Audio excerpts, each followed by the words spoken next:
الرحمن الرحيم. درود شريف وهي. اللهم صل على محمد وعلى آل محمد كما صليت على إبراهيم وعلى آل إبراهيم إنك حميد مجيد. اللهم بارك على محمد وعلى آل محمد كما باركت على إبراهيم وعلى آل إبراهيم إنك حميد مجيد. شپاړس سوه اوه څلوېښتم نمبر حدیث شریف دی 1647. وعن عائشة رضي الله تعالى عنها قالت، دا حدیث ام المؤمنین زمونږ او ستاسو د مؤمنانو مور بیبي حضرت عائشہ صدیقه رضی الله عنها نه روایت دی. الله پاک دی مور بیبي نه راضي شي، الله پاک دی د خپل ځان نه راضي کړي، الله پاک دی زمونږ او ستاسو د ټول امت د طرفه بهترینې بدلې ورکړي. قالت مور بیبي فرمایلی دي، قال رسول الله صلی الله علیه وسلم، نبی پاک صلی الله علیه وسلم ارشاد فرمایلی دی، د خدای پاک د پاک رسول وینا ده، من عمل عملا، چا چې یو داسې عمل وکړو لیس علیه امرنا، چې د هغې په باره کې زموږ حکم نه دی شوی، فهو رد، نو دغه عمل مردود دی،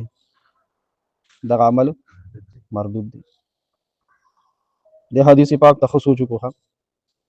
موږ او تاسو اجتماعي طور باندې او انفرادي طور باندې ځان له د قوم د حیثیت او د ځان له انفرادي هر سړی په داسې عمل کې گرفتار دی چې هغه دین نه دی او د ثواب کاري ګڼو او کوو یې، هغې ته بدعت وایي.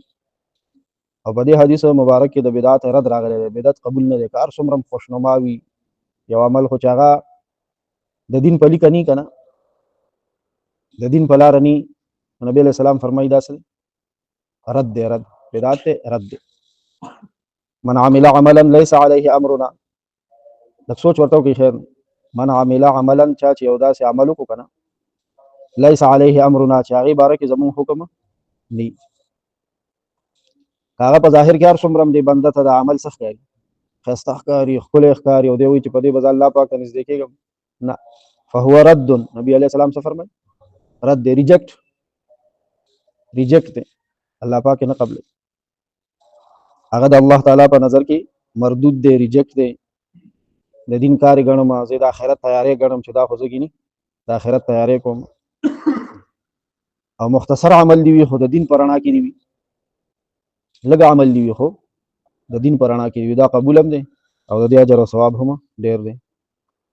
د خپلې خوښې د تګ نه دی الله پاک مونږ او تاسو بچ کړي، او د الله او د رسول خوښه دی الله زموږ مخې ته کړي، او دا بغیر پوهې او علم نه کېږي، چې معلومات نه سړي سره که نه د الله او د الله د رسول د خوښې، نو دا نه کېږي. د دې لپاره غټ ضروري علم زده کول ضروري دي، فرض دي. بیا به زمونږ او ستاسو عبادت خو څه کوي، عادت نه دی، عادت د دې نه به عبادت جوړ شي، چې کله د نبی علیه الصلاة والسلام د ښودلی شوي هغه مونږ ته په زبان ښودلی وي او که په عمل سره راته ښودلی وي، عالمان دې ته قولي حدیث او فعلي حدیث بیا وایي. عمل سره مونږ او تاسو ته نبی علیه السلام یو کار ښودلی دی، یا په زبان راته ښودلی دی، یا صحابو کړی دی، یا تابعینو کړی دی، یا تبع تابعینو کړی دی، خیر القرون کې دلیل شته دی. تاسو په الله باور وکړئ، بیا د عادت نه هم څه جوړېږي، عبادت. دا روټۍ خوراک نه دی، دا لوږه یوازې مونږ ته لګي که د کافرو ته هم لګي، هغې هم روټۍ خوراک څښاک کوي که نه کوي، خو د هغې څه طریقه مریقه نشته دی.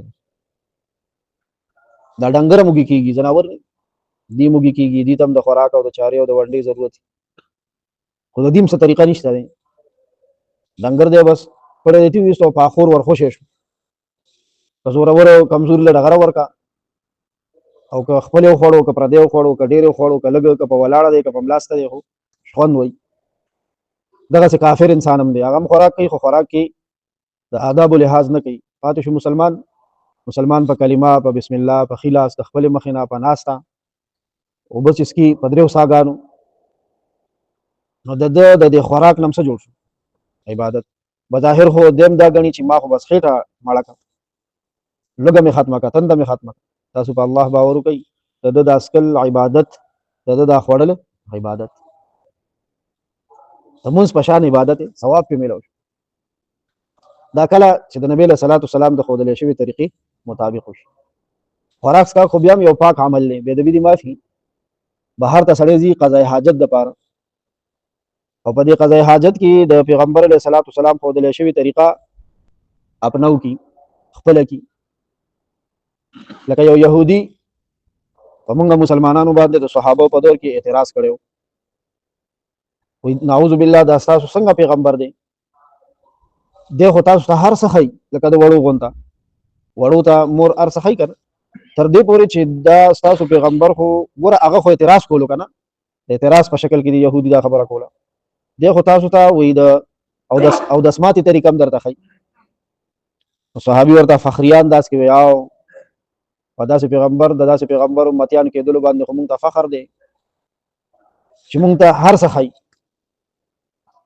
د قضای حاجت طریقه هم زموږ دین موږ او تاسو ته ښودلې ده، نور لا پرېږده، نور څه به ویل. ذهن کې لږ وسعت موږ راولو که نه. زموږ دین کامل مکمل دی. څه دی؟ کامل مکمل دی ته وایي چې د ژوند څومره شعبې دي که نه، څومره حصې دي، هغې کې یو طرف هم نیمګړی نه دی پاتې. هغه موږ ته ټول واضح کړي دي. بیا نبی علیه السلام تللی دی د دنیا. په آخري خطبه کې صحابو ته وفرمایل وایي ما تاسو ته د الله پاک دین ټکی ټکی راورسولو که نه، نو سم خیال دی را رسولی دی که نه. او صحابه خو د هغې چشمدید ګواه وو، وایي جي تاسو خو را رسول څه کوئ چې تاسو خو حق ادا کړو، او همداسې دم صحابه دروغ نه وایي، حق هم ادا کړو. نو بیا دا مسواکه ګوته نبی علیه السلام اسمان ته اوچته کړه، یا الله ته ګواه اوسې، یا الله ته ګواه اوسې، یا الله ته ګواه اوسې چې تا ما ته کوم سوال جوابونه، کوم احکامات، کوم آیتونه، کوم خبرې، کوم مسلې راکړې وي، کوم دین دې راکړی و، هغه ما ټکی ټکی دي ته راورسو. بیا د هغې نه یو اتیا ورځې پس نبي علیه الصلاۃ والسلام د دنیا نه تشریف یوړ، پورا دین یې موږ ته پرېښی. اوس یاد ساتئ دوه خبرې دي. دین دی، د دین یو کار دی، د دین یو خبره ده، او زه بې دیني ګڼم او پرېږدم یې، دا بدعت دی. لږ هم که را سره وویل دا ډېره اهم او ضروري خبره ده. ګورئ دین دی، د دین کار دی، د دین خبره ده، او زه بې دیني ګڼم او څه کوم پرېږدم یې. سوچ وکړئ خیر دی، تر هغې نه پرېږدم دا خبره چې تر څو تاسو ویلي دي چې موږ پې پوه شو. دا ضروري ده. ګورئ په حقیقت کې دین دی، د دین کار دی، د دین خبره ده، او زه بې دیني ګڼم او څه کوم، دا هم بدعت دی، دا هم سړی جهنم ته رسوي. ها اوس دا بل سړي ووایي مړه یار د دنیا په خبرو داسې ښه خفېږو، د دین خبره چې راشي بیا کیسه ګډوډوي. او نه کوي، دا بدعت دی. اوس دې له پوهه ضروري ده چې کوم کار دی د دین دی، دا دې ځای پورې ورسېدئ تاسو، بس ښه پاټک پورې ورسېدئ.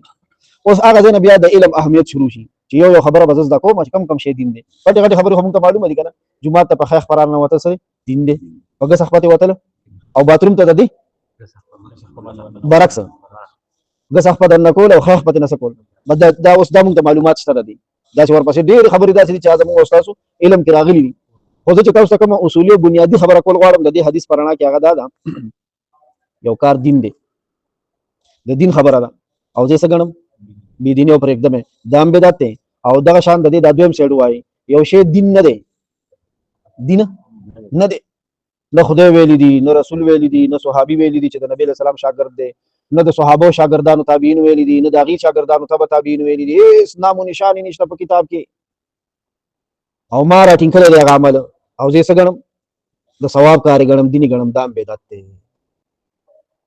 یو کار دین نه دی، دین یې ګڼم، په دین کې رانه باسم، دا هم څه دی بدعت دی. او یو شی دین دی او د دین نه بهر کوم، دا هم څه بدعت دی، بلکې الحاد دی، الحاد بې دیني ده.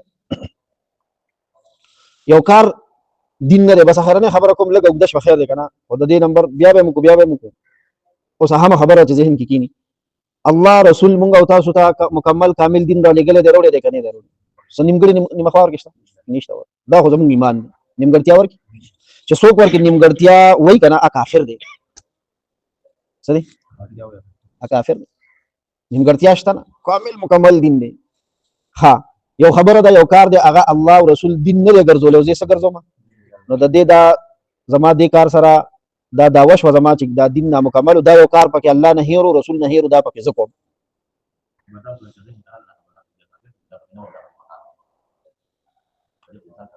توجه سره کنه ستا سوال باندې اکثر مونږ ستا د انداز لږ تیزي کنه مونږ پوه نه شو چې ته مونږ سره جنګ کې مسله تاسو کې دا صفه خبره ده. خیر نه او ها دغه وایي مونږ کنه دا اجي صاحب چې کوم خبرو کې دا خو بیا مونږ له د دین پیژندګلو ډېره ضروري چې دا دین دی کنه چې موږ ته پته ني او په ناپوهتیا کې لګي او بیا پوهې کس مې منع کړي د قرآن او د حدیث نه پوهې عالم وي مفتي وي هغه څه کوي یو کار نه چې هلکه دا کار مه کوئ دا د مړي څلوېښتي مه کوئ دا نشته دی منې کېږو دا سیره نشته دی دا د کفن دفن ایسه نه ده منې کېږو دا درېمه نشته دی دا جمعه نشته دی او هغه موږ څه ګڼو دین ګڼو د ثواب کاري ګڼو د دې دا مطلب شو چې رسول الله نه دا کارونه هیرو دا جمعې مومي دا پکې زه اوس ورسره پوره کوم دا خو د پیغمبرۍ دعوه شوه یو قسم دا خبره او یو شی دین دی صحیح څه دی دین دی او هغه څه دا خو پکې نشته دی نو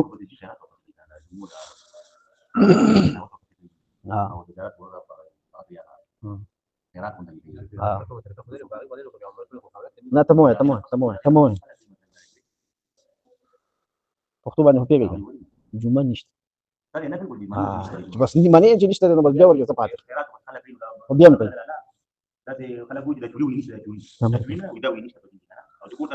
نه هېر شوي وو زه ورته ور یادوم نه اوس دا کفر دی نو دین چې نه دی